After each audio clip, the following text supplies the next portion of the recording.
Hey everyone, welcome back. And for those of you who have been here from the beginning, welcome to a very different kind of video today.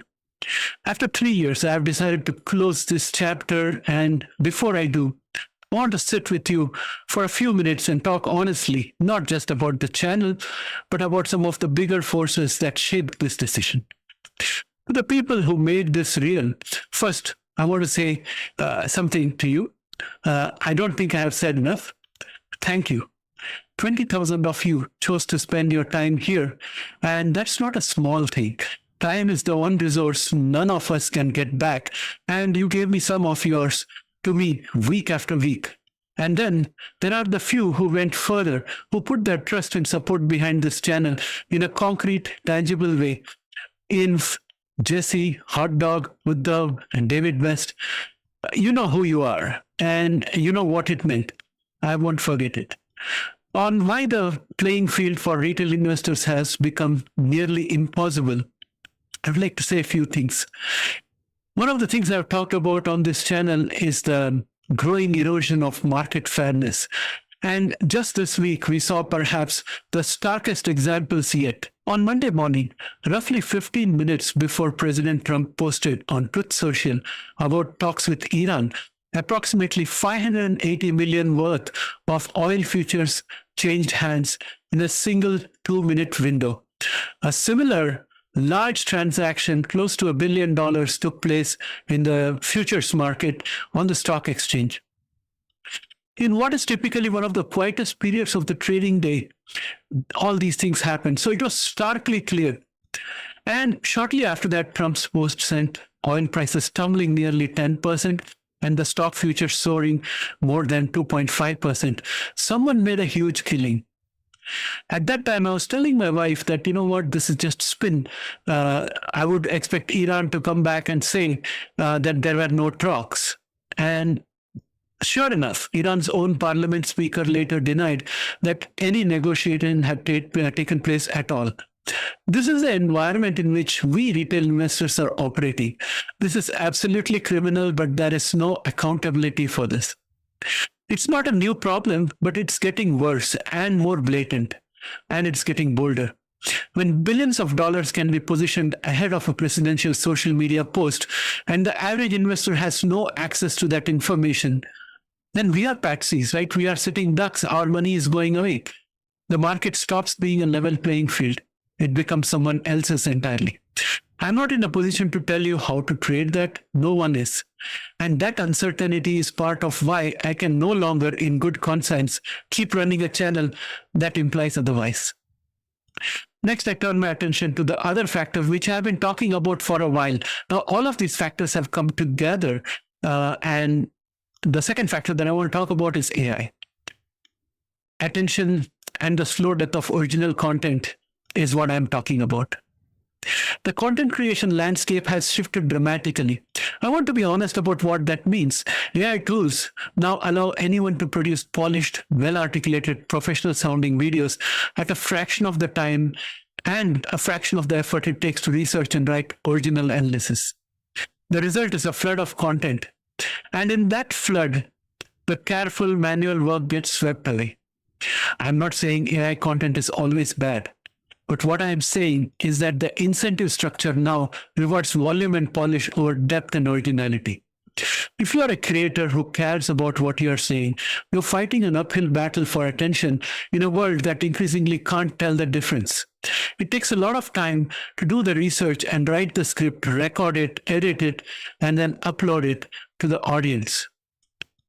Whereas with AI, all of these things can be done quickly, and there are a variety of formats available. Either you could have a slideshow with a voiceover in the back, all created by AI, or you could take the persona of a person and then make that person speak. There are AI platforms that offer you to sample your likeness and your voice, and then you can lease them for a period of time wherein you can make content very easily. Just put the file or what you want, general gist of what you want. The AI will create the script and the likeness will read it out. Everything will be fine. And it doesn't take as much time.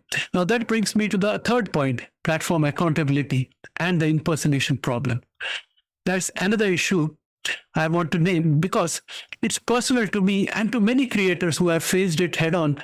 Platforms like YouTube are built on advertising revenue.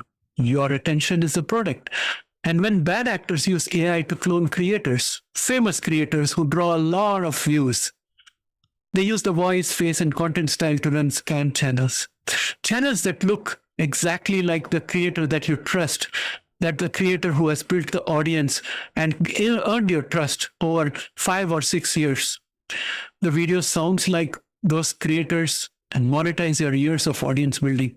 The platforms are slow to act, if they act at all. And it's not just independent creators. Consider this. If you're in Canada, you have already seen it yourself. A YouTube ad appears and it features what appears to be Prime Minister Mark Carney urging you to scan a QR code and join an investment platform, promising thousands of dollars a day in profits. It looks convincing, sounds like him, it looks like him, but it's completely fake. Police have confirmed these videos are fraudulent, AI impersonation, and the investment apps behind them are scams. Real people have already lost thousands of dollars to these schemes.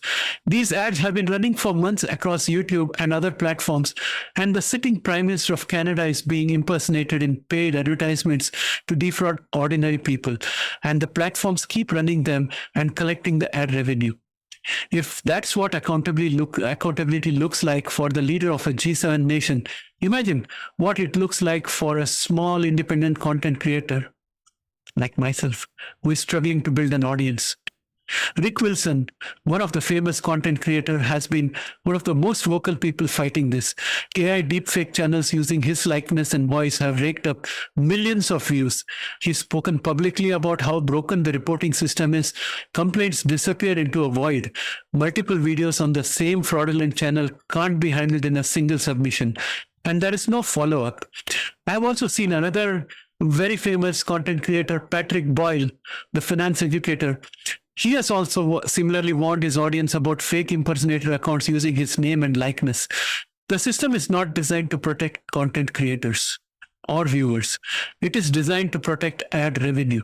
For a small independent channel, the math is simple. You can spend years building trust and credibility, and someone can undermine it almost overnight with very little recourse. That asymmetry removes any rational incentive to keep working hard over years and years and years, growing audience, gaining trust, and putting in the hard work. It no longer exists. Now, let me revert to what actually matters. I want to end on something more personal. There comes a point in life, and I think many of you will understand this, where the scoreboard stops being interesting. You have chased the numbers, you have done the research, you have stayed up late watching pre-market moves and earning calls, and you have realized that none of it answers the bigger question underneath all of it. What is all this for? That's where I am. In my age, I'm looking at all of these things. I've been there, done that, have experienced everything I needed to do. And I don't say that with any bitterness. I say it with clarity. I've restructured my days entirely. My time now is mostly devoted to spiritual education and meditation, sitting with what I'm learning, letting it settle, and trying to understand what it means to live well, what's the meaning of life, and what happens to us as we grow old and reach to our inevitable end. At that point of time, if we turn back and look, are we going to say we led a good life? That's the question I'm looking at. And it's more of a spiritual quest. It's the most serious work I have ever done, and I'm only at the beginning of it. I don't know what I will find, but I know that the search itself is worth more to me right now than anything I could produce for a camera. And for those of you who are keen to know what I'm talking about, I'm digging deeper into my own heritage and my background. I am digging into what is called as Advaita Vedanta. It's a spiritual philosophy of India. And that's what I'm working on. And it's very interesting. So with that said, I want a final message for you all. Keep your eyes open out there. Question what you see, verify what you're told, and don't let the noise, the AI content, and the manipulated markets, the algorithm, etc., convince you that speed and volume are the same thing as wisdom. I hope that wherever your path is taking you, you find what you're genuinely looking for, and I hope you find some peace along the way too. May each and every one of you be happy and successful in what it is that you truly desire. Take care of yourself. Have a great time. Be safe. Be happy. And thank you from the bottom of my heart for all the friendship and the support each and every one of you has given me in the last 3 years. With that, I would like to say bye to you for one last time. Take care, my friends.